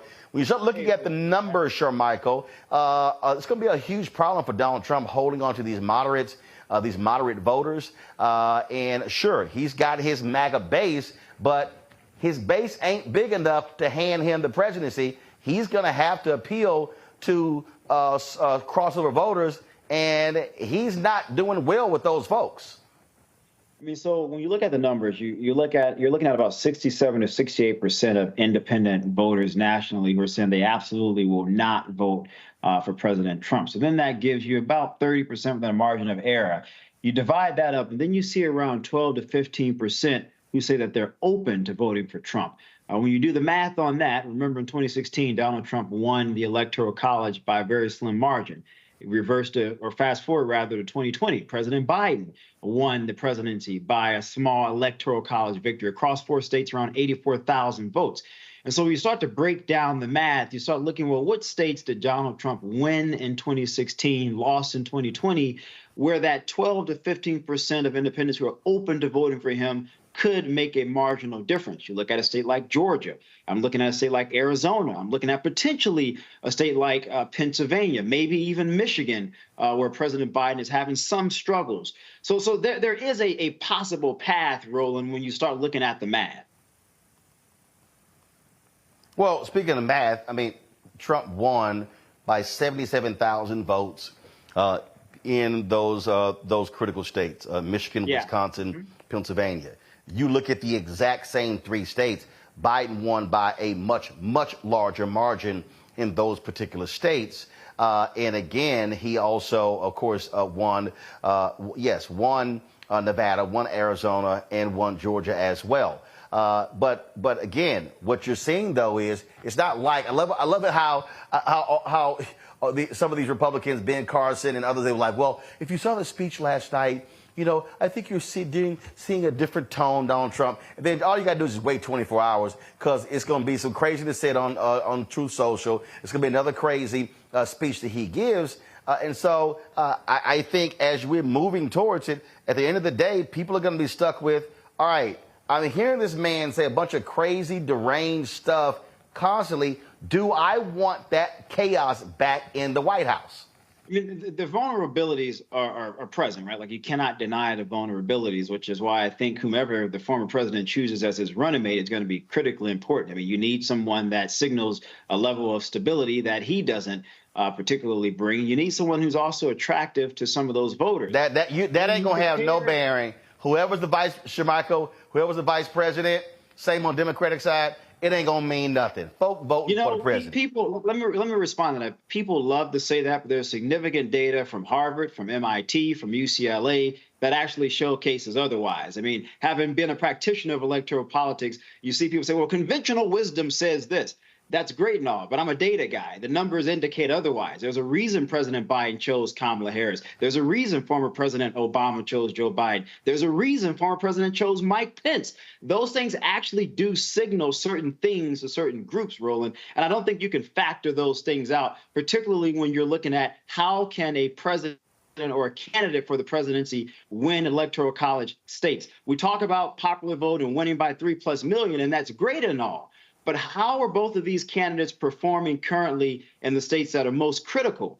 And when you look at the numbers present, President Biden does have some vulnerabilities, and you cannot deny those things. And this isn't to say that it's guaranteed for Donald Trump. They're simply saying, looking at the math, this could, surprise a lot of people. It's going to be very close. No, look, it's going to be close. But again, though, the key is this: if you're Trump, he has to get independent and moderate voters. Yeah, He's got I agree. no choice. I agree. He ain't getting liberal progressive votes. For Biden, what he has to be concerned about, his base actually showing up, especially young voters. And so this is where the whole Israel-Gaza issue comes up. I do want to ask you this here. So this actually came out today. Senator Mitch McConnell, in his Republican conference, said to them that there will be no border deal because Donald Trump is stopping them from doing this because he wants to campaign on it. This is literally Senator Mitch McConnell being on the record. Guys, pull the tweet up. Okay, this is Senator Mitch McConnell being on the record. Jake Sherman reports that in the Republican conference that's what Mitch McConnell had to say. So if I'm Biden and Democrats, my deal for between now and November is like, shut the hell up. We can get a deal done, but your guy doesn't actually want to do one because he wants it to be his campaign issue. If I'm a Democrats, I'm beating the Republicans upside. Every time Republicans say, go to the border, I'm going to say, call your boy because he won't let y'all do a real deal. I mean, look, I got to be, candor would oblige me to be quite frank on this issue. I think Republicans have done a good job on the immigration issue and how they've crafted that message. For Republicans, this is an election year. There isn't really a reason, Roland, if I'm being honest here, let's take away the legislative process here, the fact that they should have some bipartisanship. I would certainly agree with that. But we're in the middle of a very critical campaign. And so, of course, a particular side is going to look at an issue through the lens of electoral politics. Does this yield an advantage to me? And if it does yield an advantage to me, is it necessarily in my interest to move forward on this electorally? Is it in my interest to have bipartisanship on this particular issue? Here's why. Here's why. No, because here's why. Because Republicans can't yell, fix the border, fix the border, fix the border, do something about the border, when there's a bipartisan proposal on the table, but they won't move on it because they want to campaign on it. And that's what I'm saying. If I'm Democrats, what? Well, so I'll tell you why I disagree. I mean, you look at most recent polling, immigration is the #1 issue. It's now usurped the economy. You look at major Democratic strongholds from California to Colorado to even New York Mayor Eric Adams, who recently said the White House doesn't appear to be interested in this issue. It's costing his city, for example, $8 million per day, $4.7 billion by this summer, causing a budget deficit for the city. And so, again, Roland, now you have Democratic mayors saying, wait a minute here, this is a serious problem. We can get into the machinations of Greg Abbott sending immigrants to certain places. That's certainly a part of it. But my point is, this is now affecting places where it's going to become a problem, I would argue, for the president. But here's my point. My point is, Democrats can say, we're ready. You can't whine and complain every single day about the problem when we want to fix the problem. And there are Republicans who want to fix it, but your dear leader, but Roland, they're not saying that. Do it. I agree 100% with you in that message. If I were advising Democrats, I would say, Shermichael. Yeah, go ahead. Hold on, Shermichael. I'm going to read it to you. I'm going to read it to you. Jake Sherman tweeted this today. I'm going to actually read it to you. Give me one second. Actually, this came from, he posted from Breast Reports, Punchbowl News. Senator Mitch McConnell told a closed meeting of Senate Republicans Wednesday that the politics on the border has flipped for Republicans and cast doubt on linking Ukraine and the border. When we started this, the border united us, Ukraine divided us. The politics on this have changed, McConnell then told his GOP colleagues. This is all about Trump. McConnell referred to Trump as the nominee and noted the former president wants to run his 2024 campaign centered on immigration, and the GOP leader said, we don't want to do anything to undermine him. Quote, we're in a quandary, McConnell added.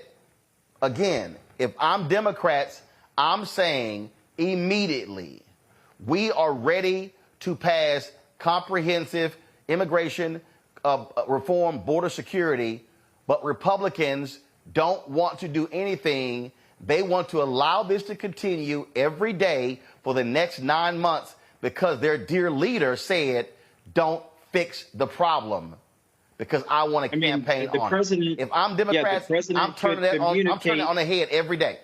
No, Roland, I don't disagree with you. I've worked on campaigns across the country. I understand messaging very well. I'm not taking a particular side one way or the other, but what I'm doing is analyzing why Donald Trump does not want to cede this and is telling Republicans don't solve it. Here's my whole point. I understand why he wants to do it. But the point I'm making, sure, Michael, from this point forward, no Republican can whine and complain about the border if they are a member of the U.S. House and the U.S. Senate when there is a deal on the table that they don't want to take up. I understand the premise. I understand the premise of your claim. What I'm saying, however, is that the president and the White House is disadvantaged on this particular issue. And what you're saying, they're not saying. If they were saying it, then the numbers would look differently on this issue, and that's not the case.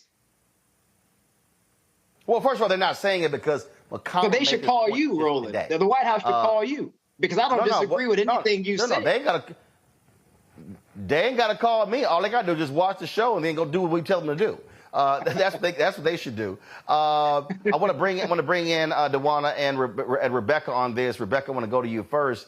Again, this here on the immigration issue, the fact that McConnell is now on the record as saying we can't do anything on this because Trump won't let us because he wants to run on it. Democrats should be pouncing on this right now.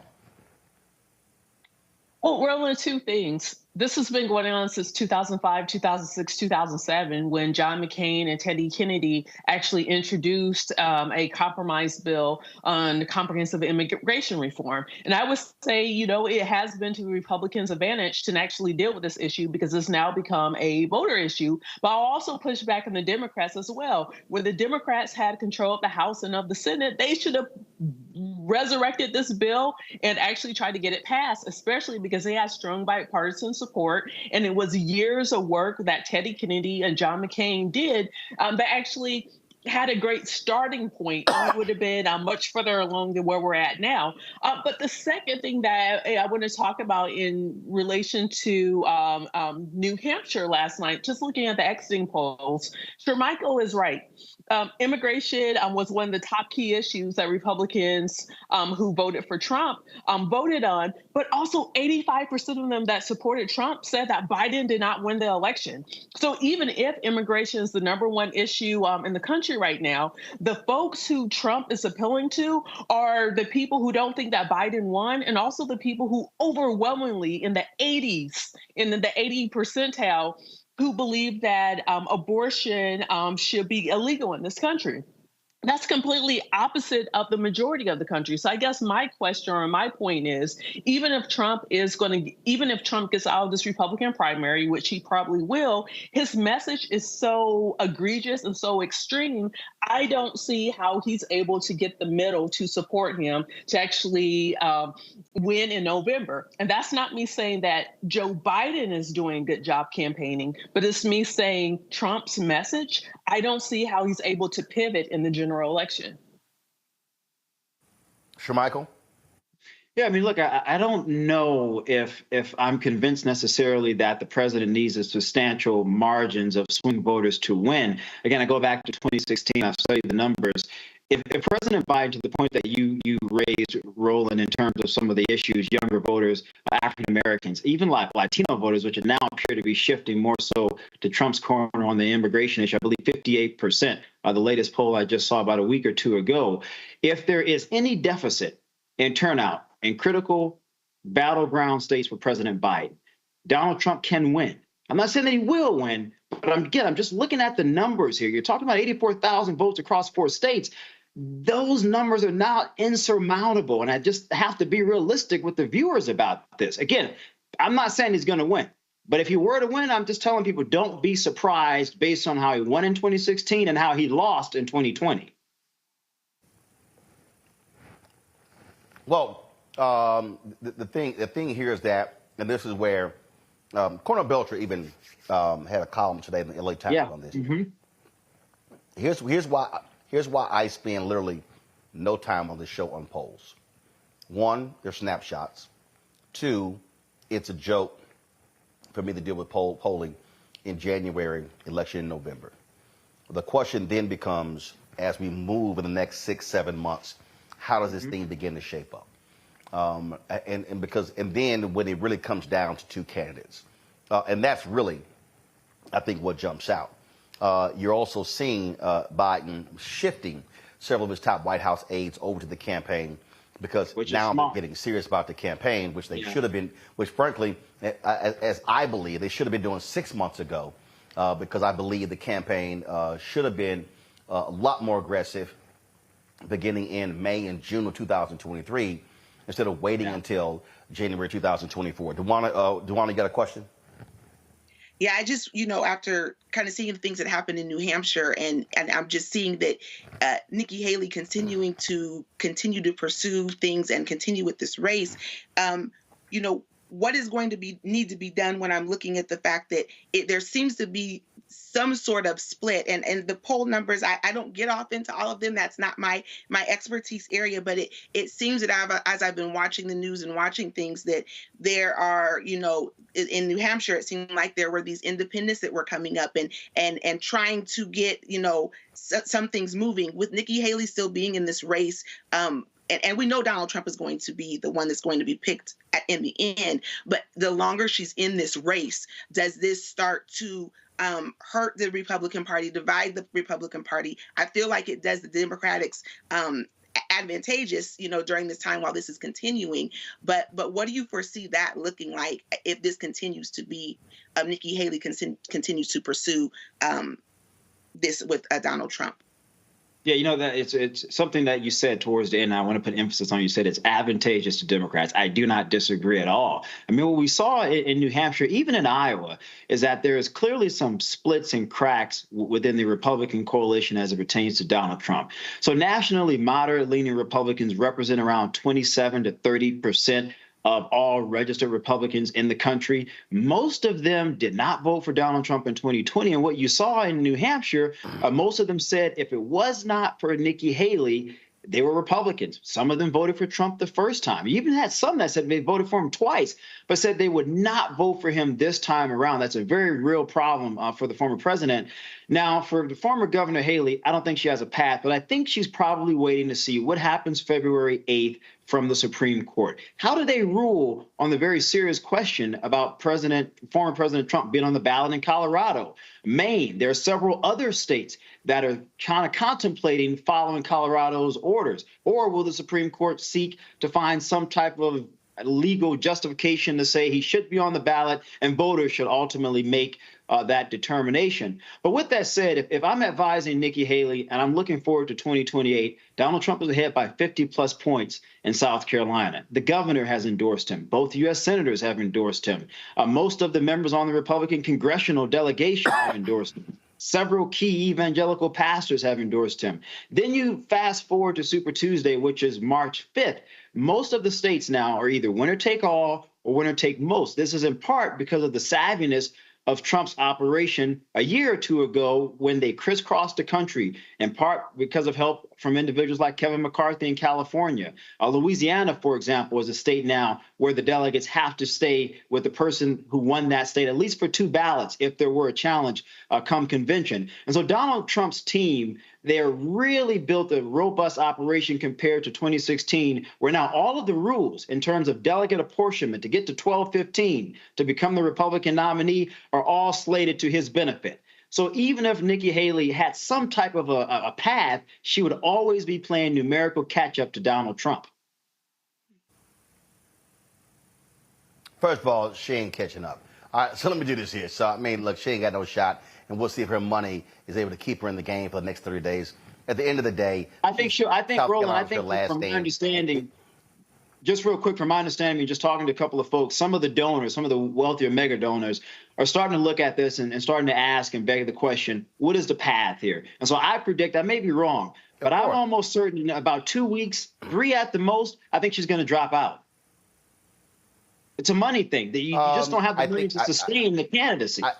I think what will happen is, look, you've got Nevada coming up. You've got U.S. Virgin Islands. She's taking a trip to the U.S. Virgin Islands. I think what happens is, to be frank, South Carolina is her last stand. And so I think she stays in until then. Or if she doesn't want to risk the embarrassment of getting crushed and blown out in her home state. But at the end of the day, South Carolina is the end of the road for her. Let me go to a quick Roland, break. she gains nothing. Hold on. Okay. No. I understand that, other than ego.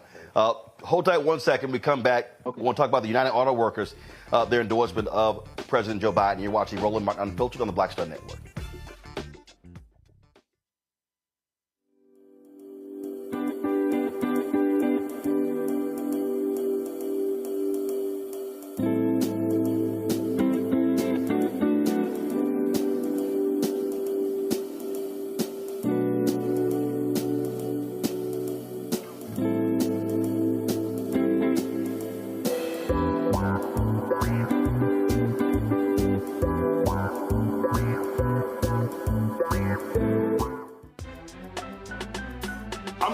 Muhammad, live from LA.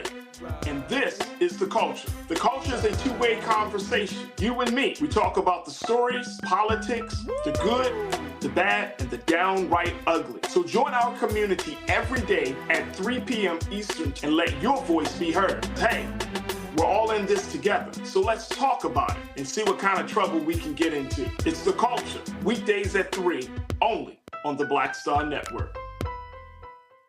Farquhar, executive producer of Proud Family. Bruce Smith, creator and executive producer of The Proud Family, Louder and Prouder. And you're watching Roland Martin Unfiltered.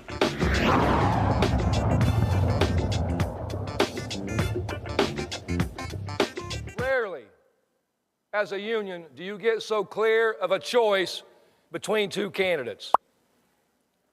In 2019, and I want you guys to pay attention to these two slides we're about to show you. In 2019, our members were out there holding the line at GM on a national strike for 40 days.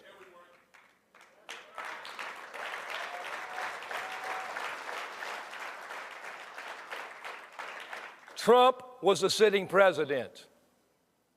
And I want to show you a picture of what Trump said and what actions he took to help the American auto workers striking at GM when he was president.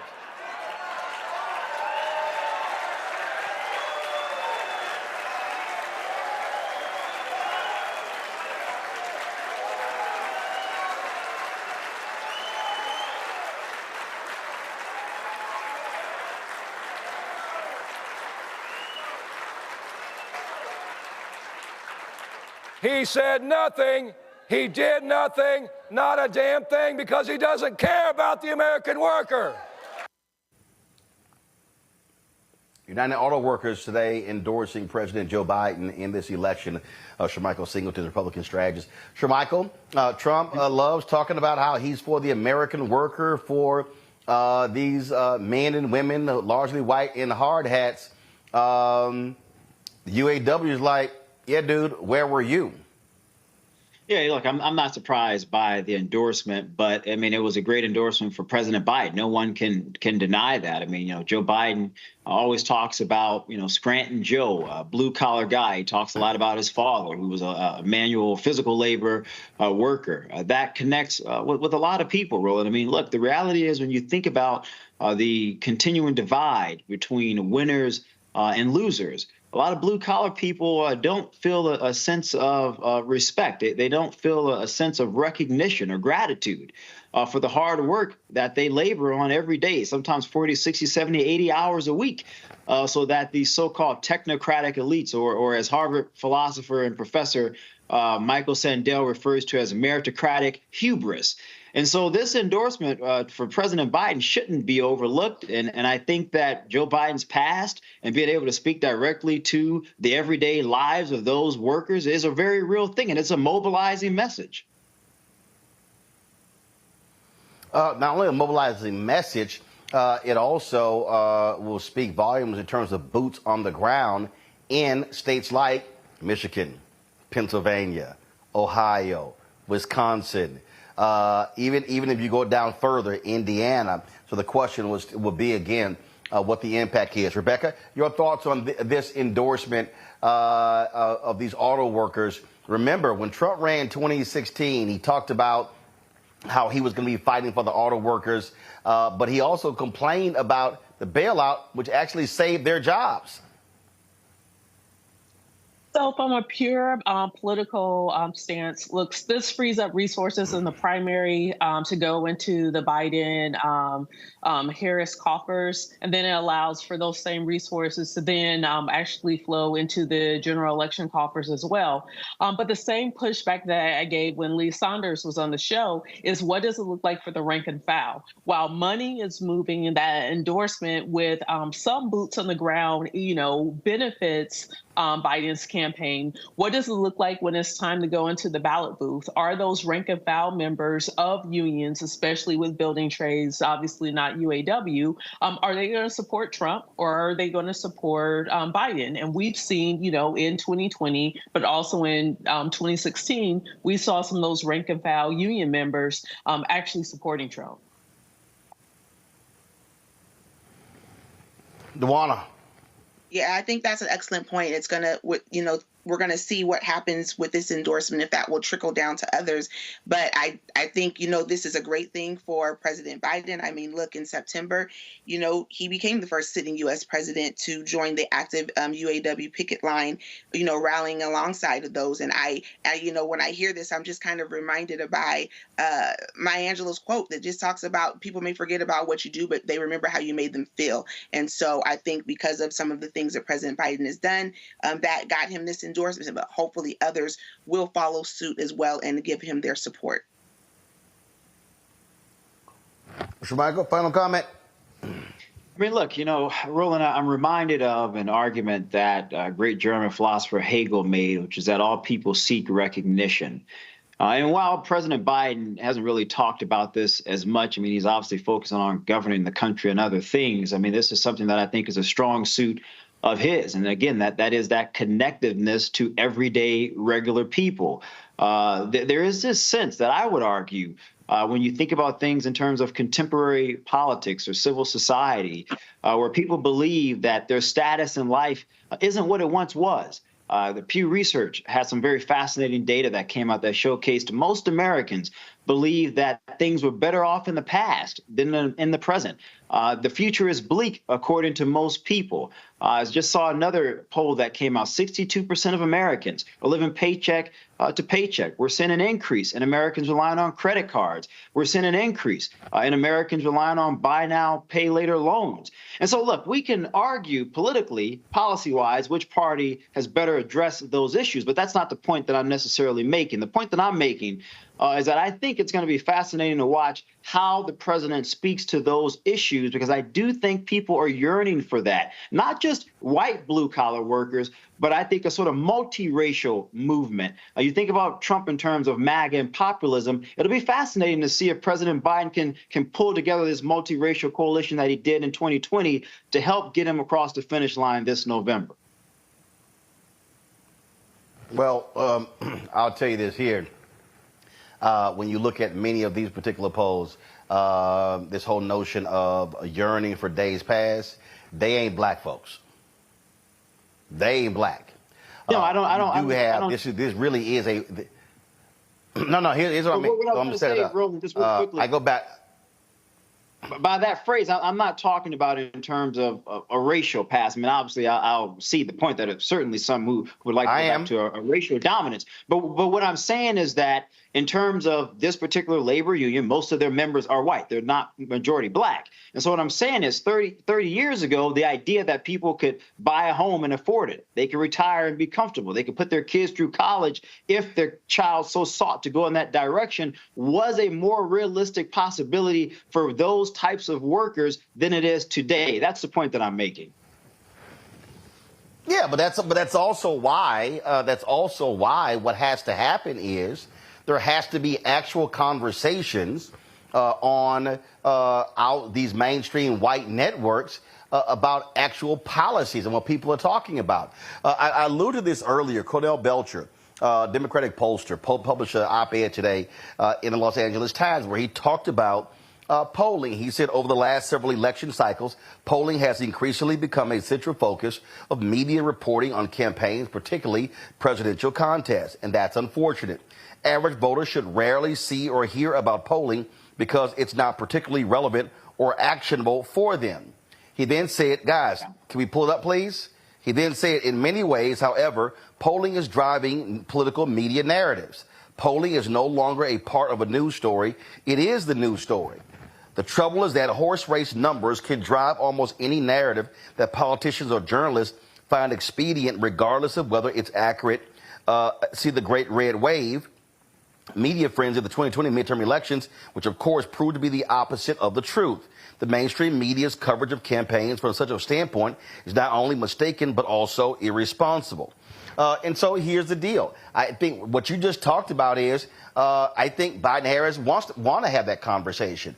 But the question is, will you have these folks in media circles do that? We talk about policies on this show. When you talk about what you just laid out in terms of these workers, when it comes to the issue of being able to send their kids to school, I think if you're Biden Harris, they're like, bring that conversation on, because you've got Trump and Republicans who oppose student loan debt relief. Then when we examine what has happened, a massive increase in tuition all across this country. I think when you talk about what's happening with home ownership crisis, absolutely, that is an issue because this country is actually behind in the number of homes we built over the past 13 years, the lowest number since the 1940s. But the question, though, is, and this is the problem, when you look at how these campaigns are covered, what they're focusing on, what these networks are focusing on, they're focusing on language, they're focusing on personality, they're focusing on he said, she said. They're not actually breaking down, okay, when it comes to it, where does Trump and Biden stand on housing? Where do they stand on college tuition? Where do they stand on student loan debt relief? And that, to me, I think is part of the problem we have in the society, that the type of coverage that we have is superficial, is process-oriented, is inside baseball, but it's really not about the issues that people care about. Well, can I comment, Roland? I mean, I think, to editorialize it, I don't disagree. I mean, I know Cornell Well is a very talented pollster. A lot of the data that I cited earlier at the beginning of our dialogue, I mean, on every campaign that I've been a part of, whether it's internal or external polling, to the point that you made, it is a snapshot in time. And that snapshot in time gives us on a campaign, the strategists, the advisors, an idea of where we currently stand with a certain sector of voters or voters writ large on a particular issue. Do we need to change some things? Is it a messaging issue? Are we not adopting the proper policy stance? And then you sort of internally make those movements, and then you wait and see what the new data showcases, the new focus groups information sort of directs you. And so I agree with him 100% in that regard. But I will say this, Roland. There is a serious deficit in this country in terms of civic education. I mean, you think about moral reasoning and deliberation in terms of politics. And I wouldn't necessarily lay the blame solely on the media. I would say the education system in general in this country has completely failed. America functions and governs how members of Congress craft legislation, the actual role of the president that most people aren't aware of. So I don't disagree with anything you said. I agree. But first of all, I agree in terms of how education has failed. Rebecca, the problem that I still have fundamentally is that this is why I can't even watch these networks. And I'm just being straight up, Rebecca. I can't watch CNN. I can't watch MSNBC. I can't watch Fox News because what I see, everything, the newest poll. No. What are they actually talking about? What are the actual issues? And to me, that is a massive failure. And if this election becomes a personality ageism question, like for instance, okay, we've had all of this discussion, Rebecca, about Biden's age. Totally get it. But what has he actually done? What has he done? oh, he doesn't have as much vigor. What got passed? How's it benefit the American people? Again, give me a less than vigorous 80-plus-year-old person versus a 45 to 50-year-old person full of energy and vigor and who's going jogging, who can't get shit done. Oh, Roland, the types of news articles and the types of storylines that you're talking about, from someone who has worked on campaigns for about 20 years all across this country, I see it as a sideshow. I see it as a distraction, because if you get folks following the shiny red ball that's bouncing around in the room, then folks aren't paying attention to the boogeyman that's in the corner. And so when you look at someone like Trump does not want us to talk about the things that he's planning to do in a second administration, right? So now those who are around him are, their storyline, their talking point of the day is, oh, well, Biden's old. He tripped over a cord. Therefore, he can't be a good president. Now, do I have issues with octogenarians running the country when that's not the average experience of people in this country? Yes, but that's a different story. But both Trump and Biden are still in the same age group. So regardless, we're going to have an old white guy who's going to be in the White House, come 2025. But that distracts from the issues of, hey, we got issues. Our economy is strong, but individual people aren't feeling the strong personal economy. That's something we need to talk about. Or even to Shermichael's point, there is an education issue in this country, and COVID made it even much worse. We have a lot of students who got passed on, like fourth graders now, were the COVID kindergartners. A lot of them are deficient in math and reading and don't have a strong understanding of science. That means as a country, we're not going to be competitive in the global market when it comes to our job force because students aren't getting proper education.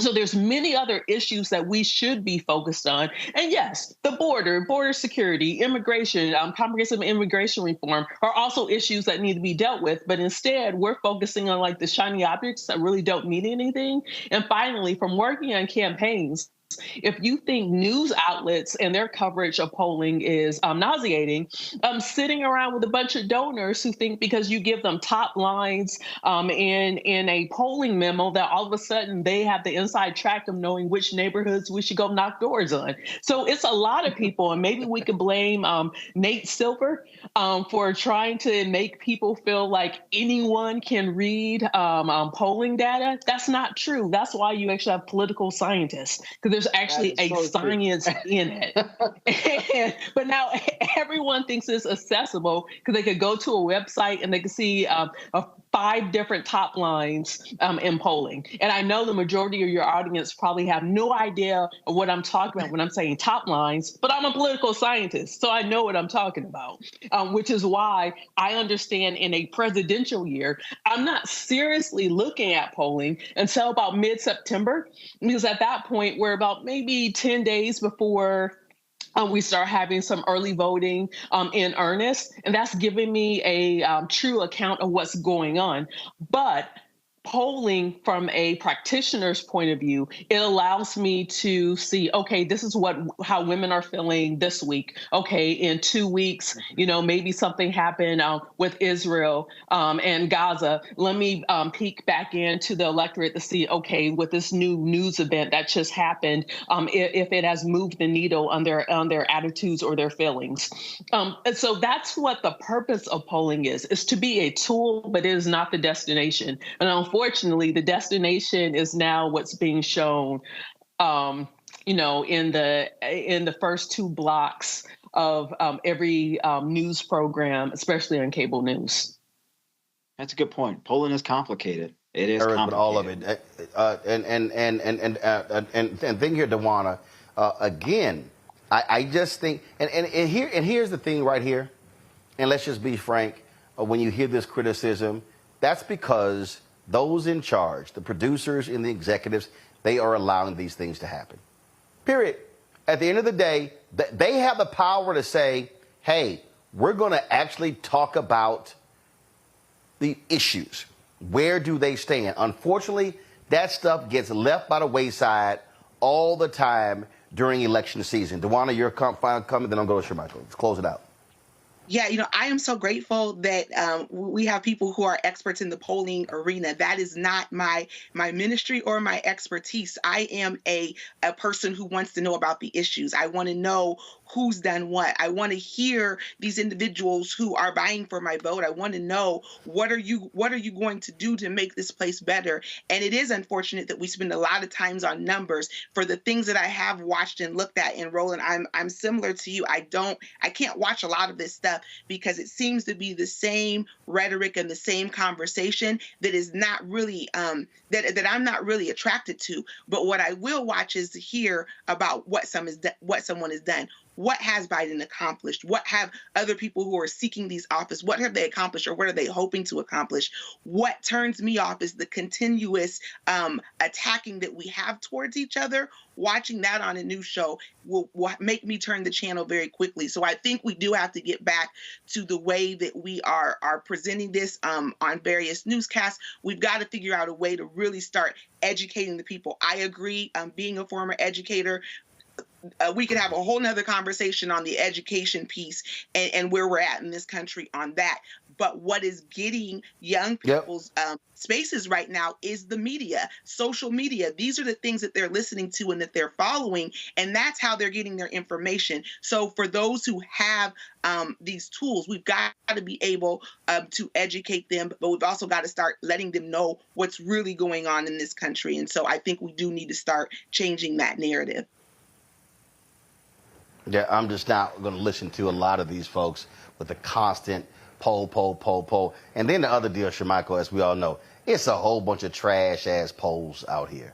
I mean, and the problem is because polls have now, because they now are about branding and being part of the news cycle, I swear everybody named Mama throwing a poll out. And again, if you're fixated on the polling, Biden's up +5, Trump's up +5 nationally. First of all, that don't mean nothing because the election are state elections, and that's one. But also, what we're going to do, we're going to focus on issues. We're going to say, where do the candidates stand on very specific issues to help people say, okay, now I need to make a determination who I'm going to vote for. Hopefully these yahoos and the mainstream news organizations will do the exact same thing. I will not be holding my breath, Michael. Final comment. Yeah, look, I think it's incredibly important to educate people, Roland. And one of my greatest concerns as I sort of look at how the electoral maps are changing in terms of where people are and what their focuses are, how campaigns are targeting and engaging them, and how we're just talking about this in the media, generally speaking, and writing about it. The country, in many ways, we've sort of become moved by excitement and less about substance. And that's concerning, right? Because to the point that was made, Biden is too old and Trump is exciting and vibrant and vivacious. It's not necessarily about, well, how does this particular policy benefit me over another particular policy? And I think that is a part of this reality culture that we live in. Social media was mentioned. I'm concerned about that. We got to start rolling that back. I mean, there's just a serious dislocation in terms of the educational fabric of this country and people's knowledge in terms of what it takes to get things done that may be in their best interest. And I'm not saying this as a conservative. This is just something that I'm really, really concerned about, because the reality is if we don't have an educated populace, we have a serious problem. Alexis de Tocqueville visited this country in the 1700s. And one of the most fascinating things, Roland, that he wrote about the United States was from the most educated, wealthiest person in the country at the time to the poorest person in the country at the time. They were all well aware of the processes of how to move the country forward. I'm not certain that that is the case today, and I think we're seeing less and less of that as we move forward. Well, we're going to do what we do as best that we can. Michael Singleton, I appreciate it, man. Thanks a lot. Well, kudos to you, Roland, for what you're doing, man. You know, I have a lot of respect and admiration for you. And I think it's important. I think it's important for people to have a source and an outlet where experts are coming to explain the complicated. You don't see that often. You do not. All right, we appreciate it. Thanks so much. DeWanda, thanks a lot. Rebecca, thanks a bunch as well. I appreciate y'all being on today's show. Folks, that is it for us. I'll be back in the studio tomorrow, so look forward to seeing y'all. Don't forget, support us in what we do.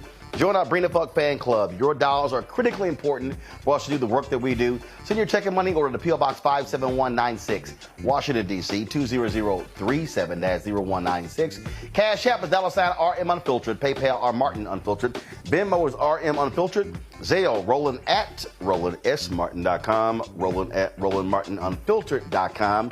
Be sure to download the Black Star Network app. Apple phone, Android phone, Apple TV, Android TV, Roku, Amazon Fire TV, Xbox One, Samsung Smart TV. You can also, of course, watch us on a variety of fast channels. First of all, check us out on Amazon News, go to Amazon Fire, and go to the news area. You can check us out. You can also tell Alexa play news from the Black Star Network. Also, check out our 24-hour streaming channel out on Plex TV, Amazon Freebie, Amazon Prime Video.